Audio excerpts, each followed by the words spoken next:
Jim Bowie, Jim Bowie, he was a bold adventuring man. Jim Bowie, battled for right with a powerful hand. His blade was tempered and so was he, indestructible steel was he. Jim Bowie, he was a fighter, a fearless and mighty adventuring man.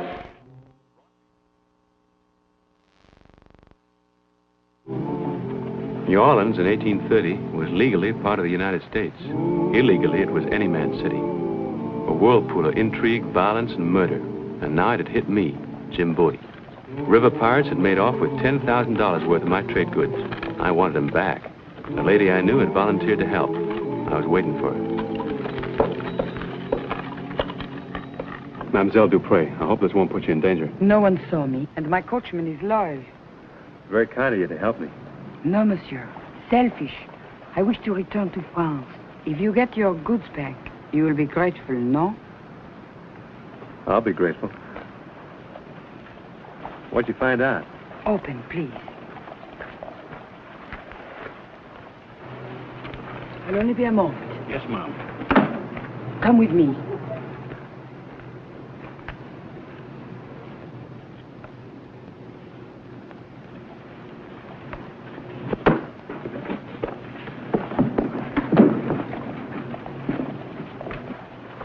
The man at the rear table. The one with the glasses? Yes, that is Simon Ogilvy. He dines here alone every night, late. He doesn't look much like a pirate. He is worse. A respectable lawyer for disrespectable men. Even advises them what to steal. You think he might lead me to the thieves? No, he would never lead you. You will have to find some way to gain his confidence. But it will have to be something clever. A man as well known as you.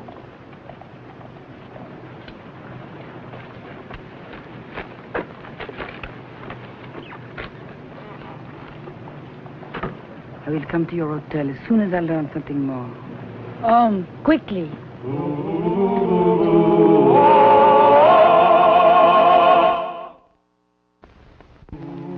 I acted quickly on the facts Madeleine Dupré had given me. That Ogilvy dined every night at the Barataria, that he was nearsighted, and that he hated Lafitte. Jim! Why, Cousin Homer. Well, Monsieur Bellam, this is my cousin, Reverend Wilkins. I'll meet you inside. I'll be right there, Joe. Jim, boy, I've been looking high and low for you. Called at your lodging 3 times today. Someone finally told me I might find you here at the theater. Yeah. Something I can do for you, cousin? We're in trouble, Jim. Bad trouble. Oh? My boys, Matthew and Paul, have run away from home. Well, that's not so bad. I did the same thing myself when I was 16. Yeah, but they didn't run off to make their own way like you did, Jim. They ran off to go filibustering in South America. And their mother hasn't heard a blessed word from them since they left home. Well, New Orleans is an exciting place. They've probably been too busy, you know what I mean? No, sir. Not my boys. If they haven't written their mother, something's happened to them. Something dreadful. Find them, Jim. Please, look for them. I don't know. Every time there's trouble in our family, Jim Bowie's got to saddle up and go help. Well, I'm sorry. This time, I'm going to help Jim Bowie for a change. I'm sorry, cousin. I'm busy. I understand, Jim. Look, why don't you go to the police? They can help you better than I can. I've been there, Jim. But I thank you for your kindly advice. Goodbye, Jim. Goodbye, Homer.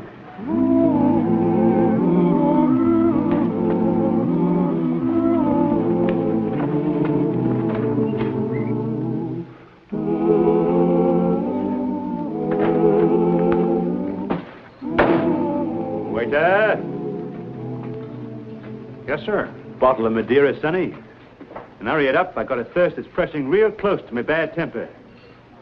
Up to it! Shake a leg! Good. Well, don't stand there gawking, Sonny. Ain't you never seen a real saltwater sailor before? Go on, out of here.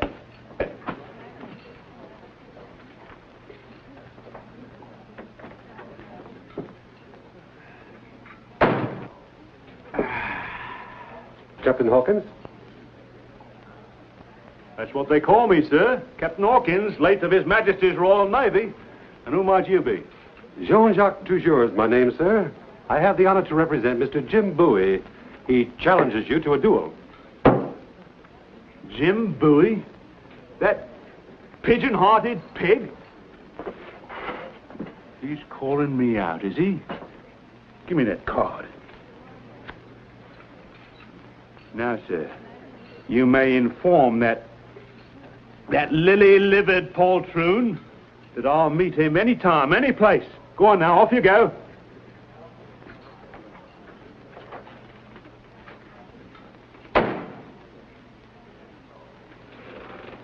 And who do you think you're staring at, Mighty?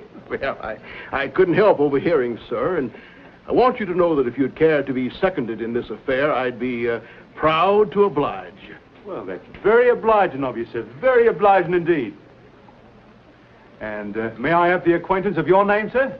Ogilvy's the name, Simon Ogilvy, but won't you join me here, sir? Well, I don't mind if I do, sir. I have some knowledge of this scoundrel Bowie who challenged you, Captain. I should like you to know that I share your low esteem of him. Then let's drink to his ill health, sir, and his cowardly and trembling hand in tomorrow's engagement.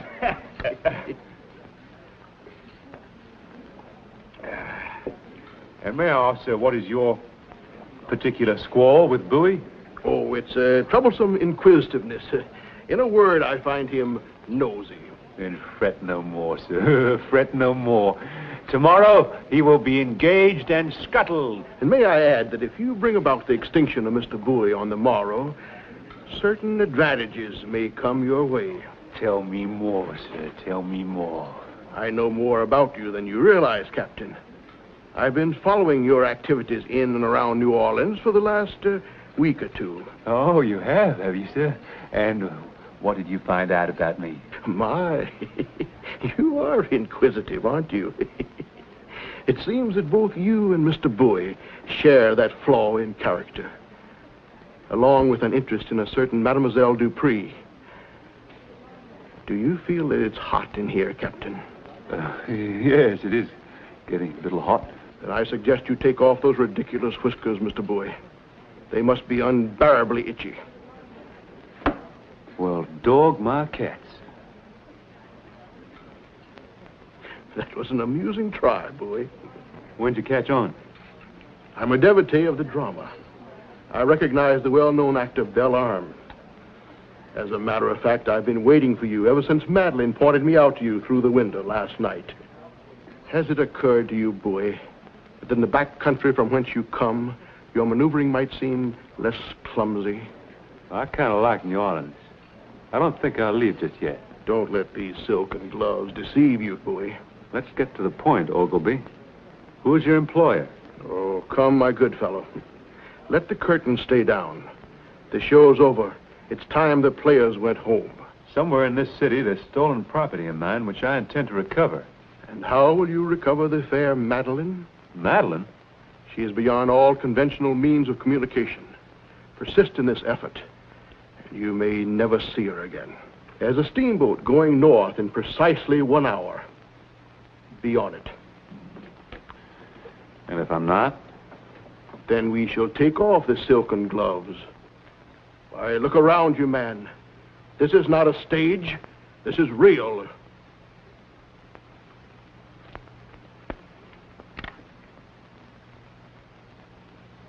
Could my carriage drive you to the steamboat wharf? You know, Ogilvy, there's one thing I've learned about you. And what's that? You're as blind as a bat. Without your glasses! Seize him! Seize him!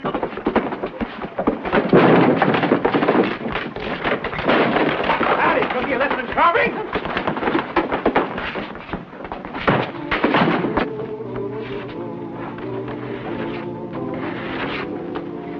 Give him some more bruises and take him to his hotel.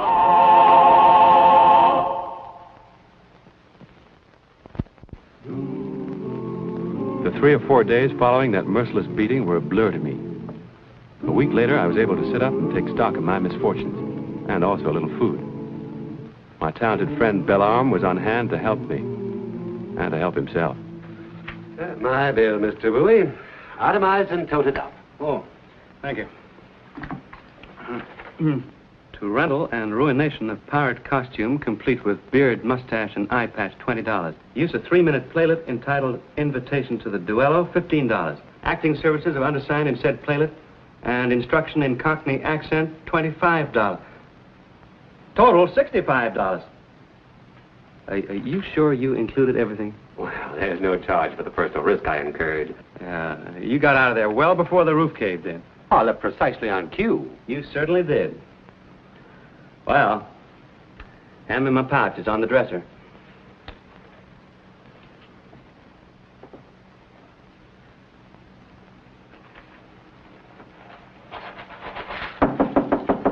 Oh, would you see who that is? Or will there be an extra charge? A lady. A young lady? No, a character woman. Mama. Mama, when did you... Who are you? Jean-Jacques Ballarme, tragedian, at your service, madame. Well, take your service someplace else. What's going to happen here is a family matter and strictly private. Invitation to the duello.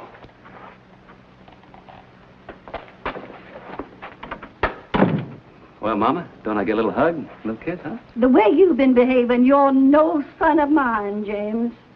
What's the matter? What have I done wrong now? Sit right down there. Huh? Sit right down, I'm telling you. Here.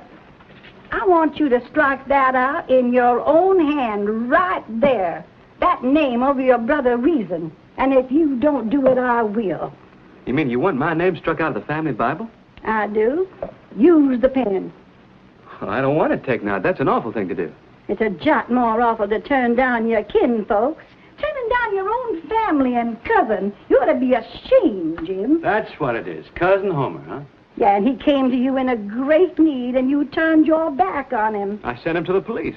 Do you think he'd tell his troubles to a stranger? That's what the police are for. Not where we come from. Where we come from, that's what kinfolk are for. But you wouldn't remember that, would you? Because you're too busy consorting up and down this wicked city with stage actors and faded ladies. And you think you're a son of mine. Oh, Mama. Don't have to get upset.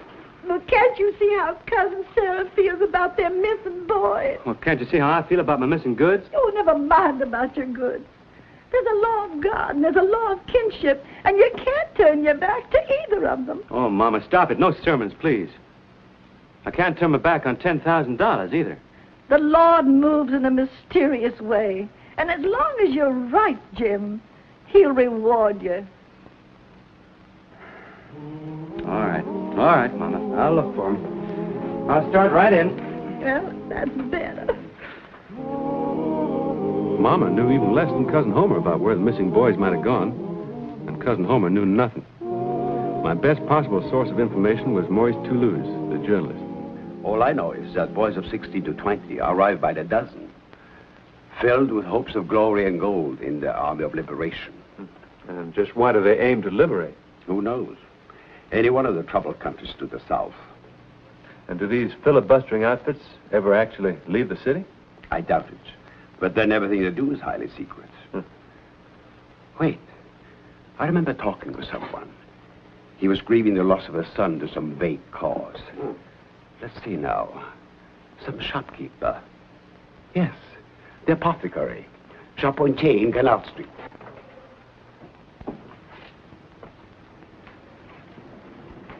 Fight and die on foreign soil? Bah! My son's body was found in the bayou, upriver, not 5 miles from here. Just turned 17 he was. Too young to die. An accident, the lieutenant said, on training maneuvers. Lieutenant? What lieutenant? Maduro, the officer of conscription. A Spaniard, formerly a pirate, they tell me. You know where I can find him? Yes, at the Eau Cold Bleu on the waterfront. I wouldn't go there if I were you, though. Eau Cold Bleu on the waterfront. Okay.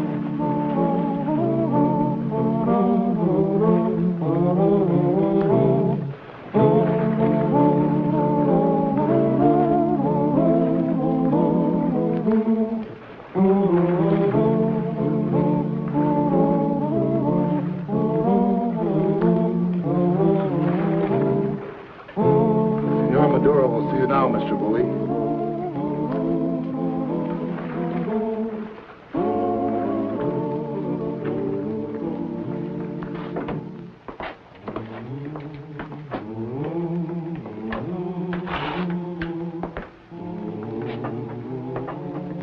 Here's your man, Capitan. Well, Jouvin. And Mr. Ogilvy. Quite a family reunion. You will be more comfortable without your weapon, monsieur. I have had reason to respect that knife. Oh, have you met Marcel, monsieur? To his intimates, he is better known as the Butcher of Barbados. So you must not let his air of gentility deceive you. He also is a formidable man with knives. Oh, but enough of the pleasantries, monsieur. You have come here for business. No. But after seeing some of my stolen goods and your wharf, we might as well put business on the agenda. This is regrettable, Bowie. You should have taken my advice. Funny thing is, it was someone else's advice that brought me here. It had nothing to do with stolen goods. I'm looking for 2 missing cousins of mine who might have been recruited by a man named Maduro. You have reason to believe that they are among our conscripts? The trail seems to lead this way. Their names, please. Paul and Matthew Wilkins. Oh, I know them quite well, monsieur. High-spirited young men. In fact, much too high-spirited. We have had to discipline them. Yeah? To train our recruits for military service in foreign lands, we try to give them practical experience here, along the river. You mean like robbing barges and flatboats? Collecting supplies for our compatriots to the south. Unfortunately, some of them object. Your cousins have been very stubborn, very persistent in hanging on to such awkward virtues as honesty, morality. I can imagine they would be quite stubborn that way, being sons of a preacher. Can I see them? Marcel, take Monsieur Bowie to the disciplinary barracks. Oui, Monsieur Captain. A most pleasant visit with your cousins, monsieur. Thanks, General.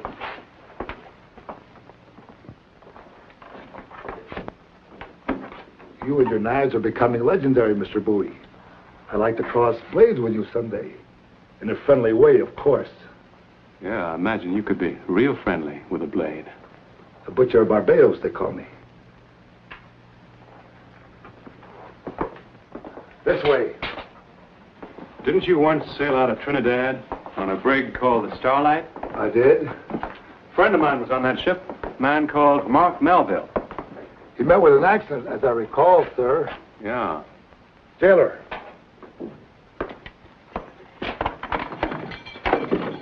You'll find your cousins in there. Hey! You stupid American clod. Cousin Jim! What are you doing here? Looking for you two. And now that I found you, you don't look so good. Don't feel so good either. Look at our backs, Cousin Jim. They've been whipping us Ooh. like mules. Well, it's no more than you deserve. Running away from your mother, not even writing to her. We couldn't, Cousin Jim. They wouldn't let us. Well, what's this all about? Have you found out anything? They had us collecting goods from the docks. Supplies for the patriots in Venezuela. Then we saw your name on some of it, and we knew better. Oh. What are you grinning about? Oh, well, just something Mama said. The Lord works in a mysterious way, his wonders to perform. And it looks like we're going to have to perform a little wonder ourselves. Any ideas how we're going to get out of here? We've been preparing while we've been waiting. Look. Well, now, look at this. We made a piece of old iron hinge. We all took turns scraping it on the stone sill. Finally got an edge on it. You sure did. Can you use it? I can try. They ever feed you, boys? Twice a day they push in some hog slop. She's walking again. Who is? Miss Dupre. Miss Dupre? Yeah, she's a prisoner like we are. She is she?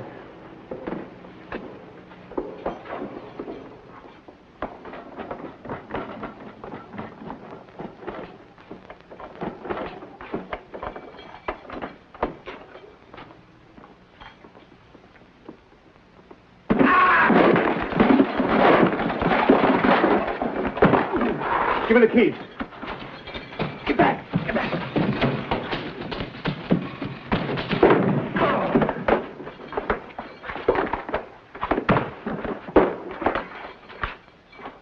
Which way's the stairs? That way.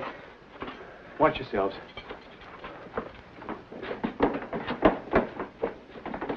Look out!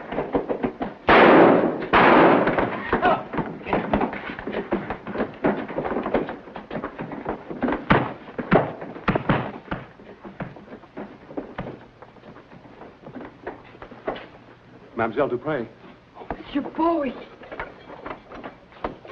I heard you were up here. Joubin, the beast. He found out I was trying to help you. I think he intends to kill me. Well, tell me about it later. Let's get out of here. Before you leave, Mr. Bowie, I should like the pleasure of engagement. Knife to knife. It is your own blade, monsieur. I dislike taking unfair advantage. Stand back, mademoiselle.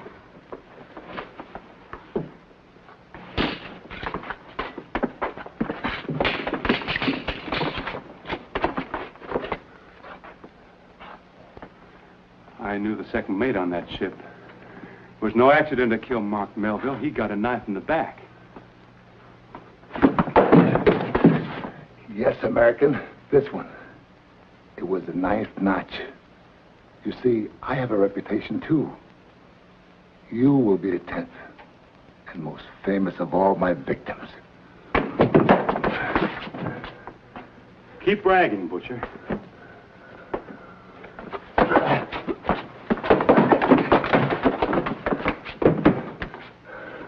I don't like to take unfair advantage either.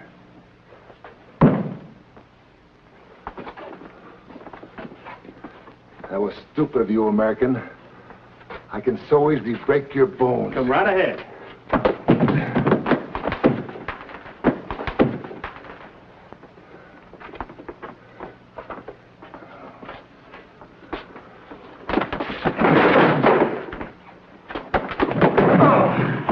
Get your things. Wait a minute. I promised you I'd be grateful. You said your heart's desire was to return to France, isn't it? It was.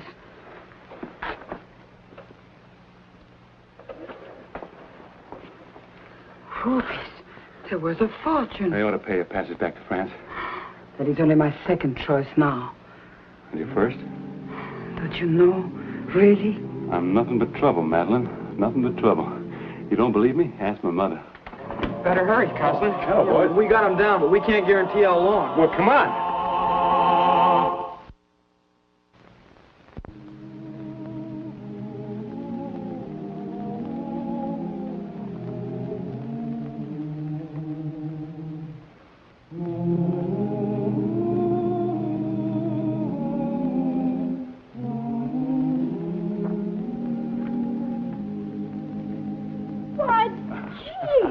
Hello, Mama. Just a minute. Did you find Cousin Homer's boys? Yes, I did. They're home safe and sound. I just came from there. Oh, the Lord be praised. I knew you could do it, Jim. Oh, you did, huh? I see you didn't take my name out of the Bible. Oh, sure. You knew I couldn't do that. No, I didn't. I wasn't sure. You can be pretty ornery sometimes. Are you all right? Yes, I am. We broke up that gang of river pirates, and their leaders are in jail. And your $10,000, did you get it back? Well, most of it. I lost around 1,000, I'd say. But it was worth it. I learned 2 lessons on this trip. What lessons? Well, first, you were right, Mama. The Lord does move in a mysterious way his wonders to perform. And second, there isn't an actress in New Orleans as pretty as you. Why, Jim. And here's the star of our show, Scott Forbes. Hello, everyone. Hope you enjoyed tonight's show. And we'll be with us again next week for another exciting adventure in the life of Jim Bowie. Jim Bowie, Jim Bowie, he was a bold adventuring man. Jim Bowie, battled for right with a powerful hand. His blade was tempered and so was he. Indestructible steel was he. Jim Bowie, he was was a fighter, a fearless and mighty adventuring man. He roamed the wilderness unafraid, from Natchez to Rio Grande. With all the might of his gleaming blade, he fought for the rights of man. Jim Bowie, Jim Bowie, he was a fighter, a fearless and mighty adventuring man.